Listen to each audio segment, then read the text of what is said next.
नमस्कार दोस्तों, डेट है आज की 25 अप्रैल 2023 और स्वागत है आपका एटोवेल डिस्कशन में। 3 इश्यूज आज हम डिटेल से डिस्कस करेंगे। सबसे पहला आर्टिकल गवर्नर का रोल और पेंडिंग बिल्स से संबंधित, दूसरा आर्टिकल इंडियन डिप्लोमेसी और तीसरा आर्टिकल यूनाइटेड नेशंस यूएनएससी का मेंबर इंडिया बनना चाहता है परमानेंट, लेकिन उसमें अभी टाइम है, रिफॉर्म्स नहीं आए हैं। बट अभी इंडिया की बारी आ गई है 4 साल के लिए यूनाइटेड नेशंस स्टैटिस्टिकल कमीशन का मेंबर बनने की। यूएनएससी एक और दूसरी बॉडी है जिसका नाम है यूनाइटेड नेशंस स्टैटिस्टिकल कमीशन। 1947 में ये बॉडी इस्टेब्लिश हुई थी, तो जनवरी 2024 से 4 साल के लिए इंडिया इसका मेंबर रहेगा। तो ये आर्टिकल हम डिस्कस करेंगे। यहाँ पे जो आर्टिकल है ना, ये अमृतपाल से संबंधित है। अमृतपाल आपको पता है पंजाब में सिसेशनिस्ट प्रोपगेंडा अपना स्प्रेड कर रहा था। 1 महीने पहले पंजाब की सरकार ने एक्शन लिया। अमृतपाल के बाकी साथियों को तो पकड़ लिया गया था, लेकिन अमृतपाल फरार था। अब फाइनली अमृतपाल को भी पकड़ लिया गया है। राइटर कुछ क्वेश्चंस रेज करते हैं, जैसे इतने दिन सरकार ने लगा दिए अमृतपाल को पकड़ने में, ये सरकार की फेलियर है। और अजनाला अमृतसर में इंसिडेंट हुआ जब अमृतपाल ने अपने साथियों के साथ मिलकर पुलिस स्टेशन पर हमला किया, तभी सरकार जागी, उससे पहले सरकार नहीं जागी थी। तो आगे से ऐसा नहीं होना चाहिए। गलतियां भी सरकार को खोजनी चाहिए, कहां कमी है कि अमृतपाल को कुछ लोगों का सपोर्ट मिला। हालांकि देखो, सिग्निफिकेंट सपोर्ट अमृतपाल को नहीं मिला पंजाब में बिल्कुल भी, लेकिन जिन भी कुछ चुनिंदा लोगों ने साथ दिया, उन्होंने क्यों साथ दिया, इस पर भी सरकार को सोच विचार करना चाहिए। क्या पंजाब में वॉइड है जिसका फायदा कुछ लोग उठाने की कोशिश कर रहे हैं? क्या मतलब सरकार की पॉलिसीज ऐसी हैं जो जनता तक नहीं पहुंच पा रही हैं कि लोग, कुछ चुनिंदा लोग सिसेशनिस्ट टेंडेंसीज की तरफ अट्रैक्ट होते हैं? इन चीज़ों पर भी सरकार को विचार करना चाहिए। तो कुछ बहुत बड़ा आर्टिकल नहीं है, 3-4 पॉइंट्स हैं जो हमने डिस्कस किए। अब आगे चलने से पहले क्वेश्चन देख लीजिए जो आपको आज अटेम्प्ट करना है। What are the major challenges faced by India in asserting itself as vishwa guru in 21st century? 21वीं शताब्दी में इंडिया को अपने आप को विश्व गुरु असर्ट करने में किन चैलेंजेस को फेस करना पड़ रहा है, आप वो बताइए। और क्या स्टेप्स इंडिया ले सकता है उन चैलेंजेस को ओवरकम करने में? 250 वर्ड्स में आपको इस क्वेश्चन का आंसर देना है। 15 मार्क्स का ये क्वेश्चन है। अब चलिए जो आर्टिकल्स हमें डिस्कस करने हैं वो डिस्कस स्टार्ट करते हैं। फर्स्ट इंपॉर्टेंट आर्टिकल गवर्नर्स के रोल से संबंधित है।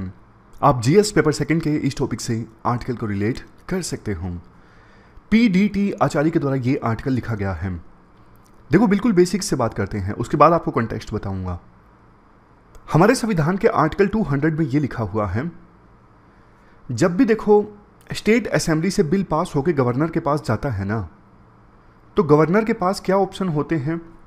सबसे पहला, या तो गवर्नर उस बिल को असेंट दे सकता है या फिर उस बिल को रिजेक्ट कर सकता है। तीसरे नंबर पे गवर्नर चाहे तो उस बिल को वापस असेंबली के पास भेज सकता है फिर से रिकंसीडर करने के लिए। और अगर स्टेट असेंबली रिकंसीडर करके फिर से बिल गवर्नर के पास भेज देती है तो फिर गवर्नर के पास कोई चारा नहीं है, गवर्नर को वो बिल पे अपनी असेंट फिर देनी ही होगी। चौथे नंबर पे गवर्नर चाहे तो उस बिल को प्रेसिडेंट के पास भेज सकते हैं कंसिडरेशन के लिए। समझ गए? ये 4 ऑप्शंस गवर्नर के पास में होते हैं। अब देखो दूसरे नंबर वाला जो ये ऑप्शन है ना, विदहोल्ड असेंट, मतलब बिल को रिजेक्ट करना। क्या वास्तव में गवर्नर किसी बिल को रिजेक्ट कर सकते हैं? देखो, आपको पता है गवर्नर काउंसिल ऑफ मिनिस्टर्स की एड एंड एडवाइस से काम करते हैं। तो जब सरकार बोलेगी, यानी काउंसिल ऑफ मिनिस्टर्स बोलेंगे, तभी गवर्नर उस बिल को रिजेक्ट करेंगे, अदरवाइज नहीं करेंगे। हमारा जो सिस्टम है ना, वो यूके से इन्फ्लुएंस्ड है, इंग्लैंड से। वहां पर भी मोनार्क के पास में, यानी किंग या फिर क्वीन के पास में ये पावर है कि वो बिल को रिजेक्ट कर सकते हैं, लेकिन आज तक उन्होंने कभी भी बिल को रिजेक्ट नहीं किया है, क्योंकि ये जो पावर है वो तभी यूज करते हैं जब काउंसिल ऑफ मिनिस्टर्स एडवाइस देते हैं कि बिल को रिजेक्ट कर दो। अब देखो, स्टेट असेंबली से बिल पास हुआ है, मतलब सरकार की मेजोरिटी होती है असेंबली में, उन्होंने ही तो बिल पास करवाया है, तो वो गवर्नर को क्यों ये एडवाइस देंगे कि अब आप इस बिल को रिजेक्ट कर दो? अगर उन्हें रिजेक्ट करवाना होता तो वो बिल को पास ही नहीं करवाते मेजोरिटी के साथ में। इवन बिल को जब असेंट मिल गई, बिल एक्ट बन गया, तब भी सरकार तो चाहे उसे नलिफाई कर सकती है, फिर से एक बिल पास करवा के असेंबली से। आप समझ रहे हो पूरा कंसेप्ट? ये 4 ऑप्शंस होते हैं गवर्नर के पास जब बिल जाता है गवर्नर के पास असेंट के लिए। ये दूसरा जो ऑप्शन है उसके मैंने आपको मायने अभी समझाए कि सही मायने में गवर्नर अपनी मर्जी से किसी बिल को रिजेक्ट नहीं कर सकता है, क्योंकि वो काम करता है काउंसिल ऑफ मिनिस्टर्स की एड एंड एडवाइस से, और काउंसिल ऑफ मिनिस्टर्स कभी नहीं बोलेंगे कि जिस बिल को हमने पास करवाया है उस बिल को आप रिजेक्ट करो। तो अब होता क्या है, देखो, एक चीज जिसका कोई प्रोविजन नहीं है संविधान में, बट गवर्नर वो करते हैं, बिल को ना अपने पास बस पेंडिंग में रखते हैं। वैसे संविधान निर्माताओं ने ना ये कल्पना नहीं की थी कि ऐसी भी सिचुएशन आएगी। संविधान निर्माताओं ने सोचा कि गवर्नर चारों में से एक चीज करेगा, जो भी बिल पास आएगा या तो उसे असेंट देगा या फिर रिजेक्ट कर देगा काउंसिल ऑफ मिनिस्टर्स की एड एंड एडवाइस से, या फिर असेंबली को वापस कर देगा या फिर प्रेसिडेंट के पास भेज देगा। लेकिन संविधान निर्माताओं से ना एक चूक हो गई, उन्होंने इस पर ध्यान नहीं दिया कि गवर्नर कुछ ऐसा भी कर सकते हैं कि डिसीजन ही ना ले। अब ये कहावत आपने सुनी होगी ना कि जब आप कोई डिसीजन ले ही नहीं रहे हो तो इसका मतलब आप उस चीज को रिजेक्ट कर रहे हो, आप बस अपने पास रख रहे हो। महीना हो गया, साल हो गया, आपने बिल पर कोई भी डिसीजन नहीं लिया, तो इसका मतलब आप इनडायरेक्टली उस बिल को रिजेक्ट कर रहे हो। वही गवर्नर करते हैं। गवर्नर क्या करते हैं, कई बार खास करके जब सरकार दूसरी पार्टी की होती है और गवर्नर को दूसरी पार्टी ने अपॉइंट किया होता है, जैसे सेंटर में अब बीजेपी की सरकार है, तेलंगाना में, इसके अलावा तमिलनाडु में, कई सारे राज्यों में अब दूसरी पार्टी की सरकार है, तो वहां पे जो गवर्नर अपॉइंट किए गए हैं बीजेपी के द्वारा किए गए हैं। तो अक्सर ऐसा देखने को मिलता है कि इन राज्यों में गवर्नर बिल के ऊपर बस बैठ जाते हैं, बिल को अपने पास रख लिया और उस पर कोई भी फैसला नहीं ले रहे हैं। स्टेट गवर्नमेंट का यह कहना होता है कि हमने बहुत रिसर्च करके बिल पास करवाया है, और बिल इसीलिए पास करवाया ताकि गवर्नेंस में सुधार लाया जा सके, गवर्नेंस में इंप्रूवमेंट लाया जा सके। बट गवर्नर इस पर फैसला ही नहीं ले रहे हैं, तो इसका मतलब गवर्नेंस में हम इंप्रूवमेंट नहीं ला पा रहे हैं, तो ये संविधान के अगेंस्ट है। एक आर्टिकल और है हमारे संविधान का, आर्टिकल 355। आर्टिकल 355 क्या कहता है? ये यूनियन गवर्नमेंट की ड्यूटी है इंश्योर करना कि किसी भी स्टेट में जो सरकार चले वो संविधान के प्रोविजंस के हिसाब से चले।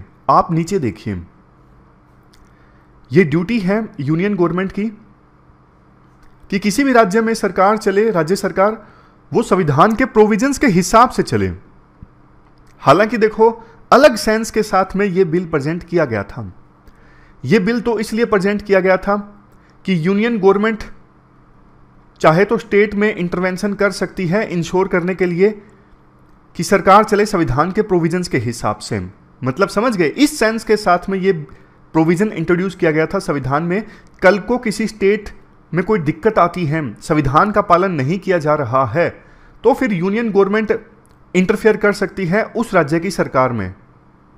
बट अब क्या हो गया, इस बिल को कोट किया गया ओपोजिशन पार्टीज के द्वारा एक अलग सेंस में। अलग सेंस क्या है? अलग सेंस यही है, ओपोजिशन पार्टीज का यह कहना है कि आर्टिकल 200 के अनुसार 4 ऑप्शंस में से एक ऑप्शन को चूज करना होता है गवर्नर को, बट वो बिल को अपने पास रखते हैं, वो बिल को कुछ भी नहीं करते, बिल के साथ इनडेफिनेट टाइम के लिए अपने पास रख लेते हैं। तो ये संविधान के प्रोविजंस का उल्लंघन है। तो इसलिए ये यूनियन की ड्यूटी बनती है कि स्टेट में संविधान के प्रोविजंस का फुल पालन हो, जो कि गवर्नर नहीं कर रही हैं। तो इसलिए तमिलनाडु असेंबली में ना एक रेजोल्यूशन पास कर दिया। रेजोल्यूशन पास करके प्रेसिडेंट से गुहार लगाई गई कि आप ये इंश्योर कीजिए राज्य में सरकार संविधान के प्रोविजंस के हिसाब से चले। चूंकि गवर्नर बिल के साथ कुछ भी नहीं कर रहे हैं, अपने पास रख रहे हैं, मतलब वो संविधान का प्रोविजन का उल्लंघन कर रहे हैं, ये गलत है। ऐसा रेजोल्यूशन पास किया स्टेट असेंबली ने और राष्ट्रपति से आह्वान लगाया, राष्ट्रपति से रिक्वेस्ट की कि आप आर्टिकल 355 के तहत एक्शन लीजिए गवर्नर के अगेंस्ट। इसके बाद राइटर एक सुप्रीम कोर्ट की जजमेंट का जिक्र करते हैं 1983 की, host pharmaceuticals limited and versus state of Bihar and others. इस केस में क्या हुआ था, गवर्नर ने ना एक बिल रिजर्व रख लिया था प्रेसिडेंट की कंसिडरेशन के लिए, प्रेसिडेंट कंसीडर करे, इसके लिए गवर्नर ने एक बिल को रेफर कर दिया था प्रेसिडेंट को, रिजर्व कर लिया था बिल को। तो कोर्ट में ये मामला गया, कोर्ट ने कहा कि देखो गवर्नर कोई बिल को रिजर्व रखते हैं ना प्रेसिडेंट की कंसीडरेशन के लिए, तो इसमें वो अपनी डिस्क्रिशनरी पावर का इस्तेमाल कर रहे हैं और कोर्ट इस मामले में नहीं जा सकता फर्दर कि गवर्नर ने जो किया वो जरूरी था या फिर नहीं था। तो अब क्वेश्चन ये उठता है कि सरकार, क्या गवर्नर का जो इनएक्शन है बिल के ऊपर, कि गवर्नर कुछ नहीं करते, बिल के ऊपर बैठ जाते हैं, डिसीजन नहीं लेते, क्या इस चीज को राज्य सरकारें सुप्रीम कोर्ट में चैलेंज कर सकती हैं या फिर नहीं कर सकती? राइटर का तो ये मानना है कि हाँ वो कर सकती हैं, उन्हें करना चाहिए। जिस चीज को हमारे संविधान निर्माता भूल गए, अब उस चीज पे सुप्रीम कोर्ट को एक्ट करना चाहिए। एक टाइम फ्रेम रख लेना चाहिए कि इतने दिनों के अंदर अंदर गवर्नर को फैसला लेना है। हमारा संविधान देखो एक डायनामिक डॉक्यूमेंट है, समय समय के हिसाब से बदलाव किए गए हैं, लेकिन इस चीज में अभी तक बदलाव नहीं हुआ है, तो इस पर सुप्रीम कोर्ट को एक्शन लेना चाहिए और गवर्नर के सामने एक टाइम लिमिट रख देनी चाहिए कि इतने समय के अंदर अंदर आपको एक्शन लेना है, आप बिल के साथ क्या करना चाहते हो। In action is not a solution. अब चलते हैं आगे। अगला आर्टिकल इंडियन डिप्लोमेसी से संबंधित है। आप जीएस पेपर सेकंड के इस टॉपिक से आर्टिकल को रिलेट कर सकते हो।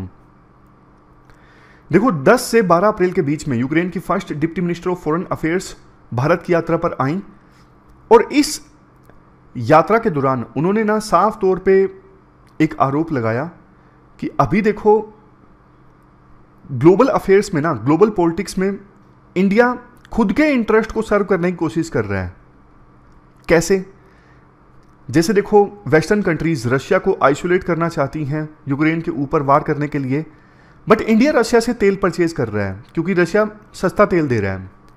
हमारे विदेश मंत्री एस जयशंकर ने क्लैरिफाई भी किया कि यूरोप इतना सारा तेल परचेज कर रहा है, उनको कोई नहीं बोल रहा, सिर्फ आप हमें बोल रहे हैं। यूक्रेन के जो डिप्टी मिनिस्टर आए ना, इन्होंने एक बात बोली, इंडिया ना दोनों चीजें एक साथ करने की कोशिश कर रहा है। एक तरफ तो इंडिया विश्व गुरु बनने की कोशिश कर रहा है, विश्व गुरु मतलब पाथ ऑफ मोरालिटी, कि इंडिया मोरल है।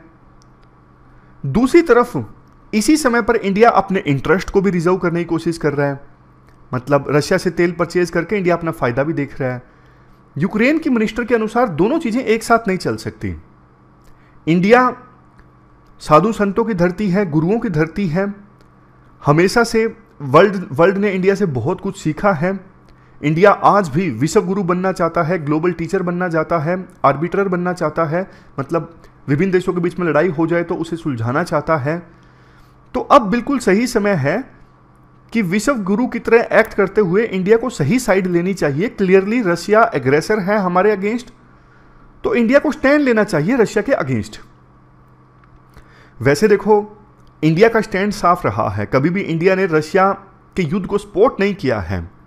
इवन प्रधानमंत्री मोदी ने साफ तौर पर पुतिन को बोल दिया था कि ये वार का इरा नहीं है, ओपनली बोल दिया था इंडिया ने रशिया को। और देखो हर देश ये कोशिश करता है कि अपने देश के लोगों को फायदा पहुंचाया जाए, अपने इंटरेस्ट सर्व किए जाएं। वही वैसे इंडिया कर रहा है रशिया से तेल परचेज करके।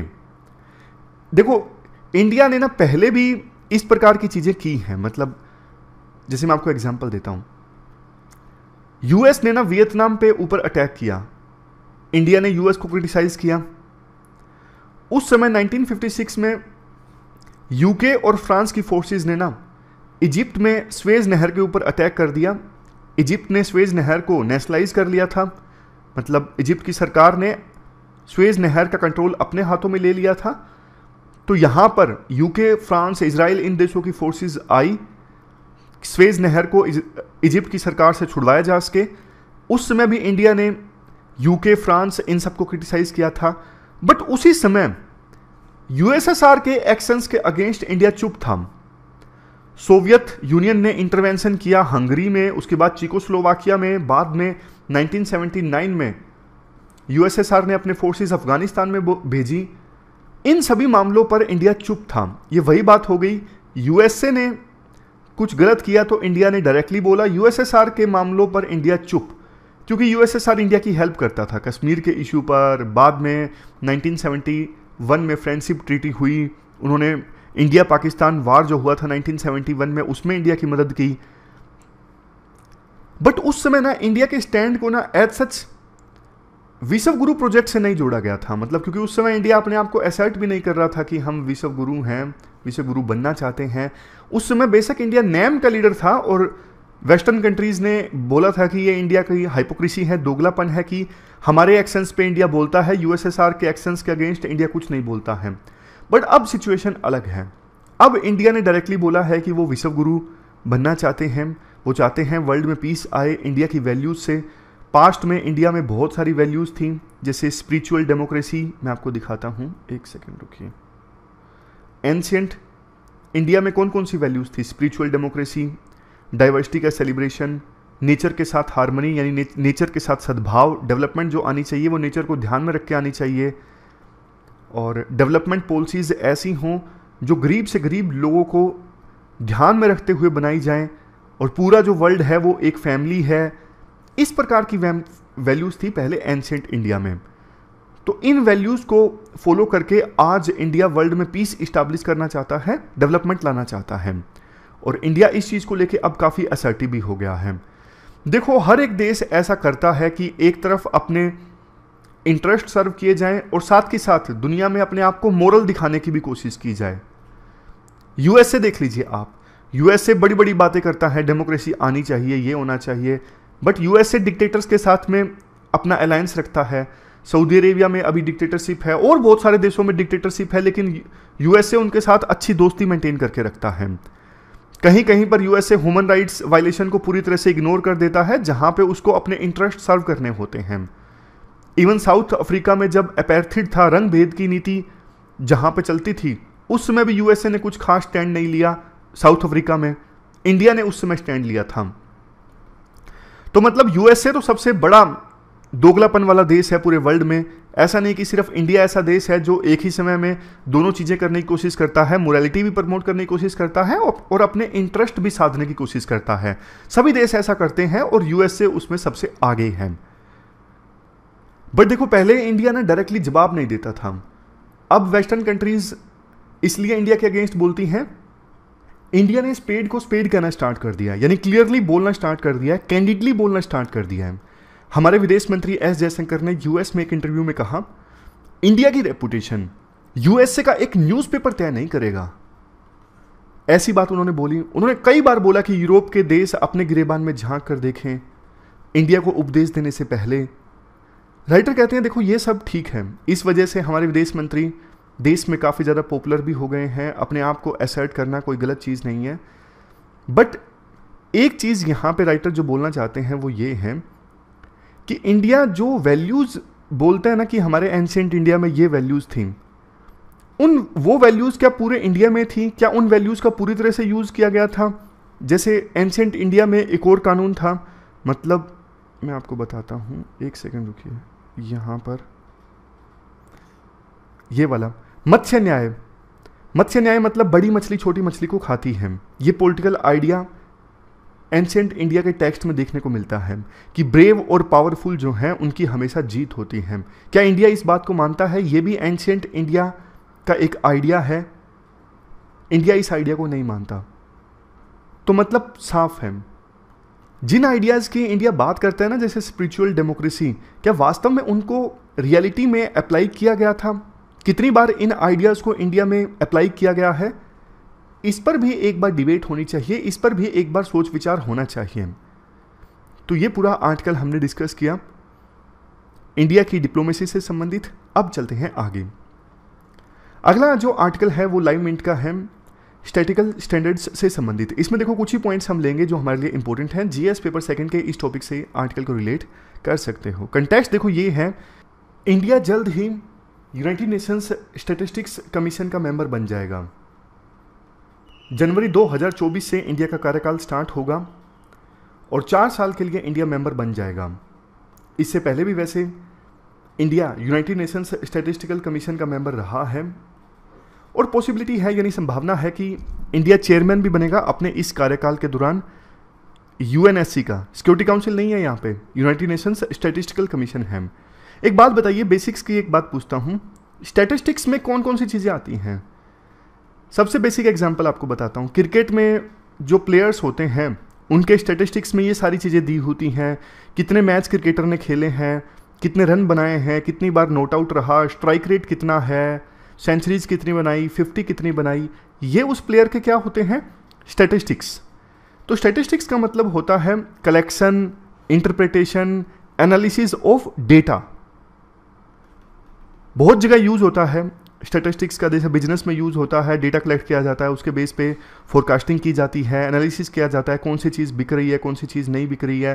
कंट्री के लेवल पे GDP, national income account surveys होते हैं, जैसे नेशनल फैमिली हेल्थ सर्वे, वहाँ पर स्टैटिस्टिक्स का इस्तेमाल होता है।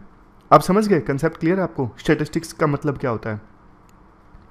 तो ये जो बात करें यूएनएससी यानी यूनाइटेड नेशंस स्टैटिस्टिकल कमीशन 1947 में इस्टाब्लिश हुआ था, और जो मेंबर कंट्रीज़ हैं उनके चीफ स्टैटिस्टिशियंस को एक साथ लेके आता है, और पूरे वर्ल्ड में स्टैटिस्टिक्स से संबंधित हाईएस्ट डिसीजन मेकिंग बॉडी है जो स्टैटिस्टिक्स से संबंधित स्टैंडर्ड सेट करती है, क्या मेथड होना चाहिए, कैसे स्टैटिस्टिक्स में चीज़ें काम करेंगी।